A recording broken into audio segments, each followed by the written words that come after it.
आणि आता तुमच्या लक्षात आलं असेल की 2.5 वर्ष यशस्वीपणे चालणारं सरकार गद्दारी करून यांनी पाडलं. ते खोके कोणी पुरवले असतील आता तुम्हाला लक्षात आलं असेल. खोके कोणाकडनं गेले असतील, विमानं कोणी पुरवले असतील, हॉटेल बुकिंग कोणी केलं असेल आणि मुळामध्ये सरकार पाडण्याचं कारण आता तुम्हाला कळलं असेल. आज माझ्यासोबत सगळे पक्ष एकवटलेले आहेत, पण ज्या ज्या वेळेला मुंबईवरती संकट आलं, मग ते 92-93 सालच्या दंगली असतील, बॉम्बस्फोट असेल, पूर असेल, काही असेल, करोना होता, तेव्हा प्रथम धावतो तो शिवसैनिक, रक्तदान करायला धावतो तो शिवसैनिक. सर्व पक्ष माझ्यासोबत असतात.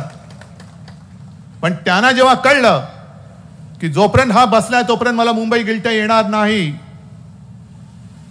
मग हे सगळं कटकारस्थान शिजवलं नाही ना, असा माझ्या मनात प्रश्न येतोय. तुम्ही सांगा हो की नाही?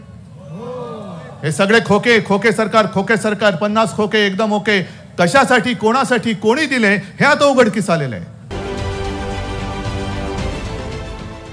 देश विदेशातील प्रत्येक घडामोडींचे लाईव्ह अपडेट मिळवण्यासाठी आता साम टीव्हीच्या सर्व सोशल मीडिया प्लॅटफॉर्मला लाईक, फॉलो आणि सबस्क्राईब करा. तसंच सर्व नोटिफिकेशनसाठी बेल आयकॉन प्रेस करायला विसरू नका.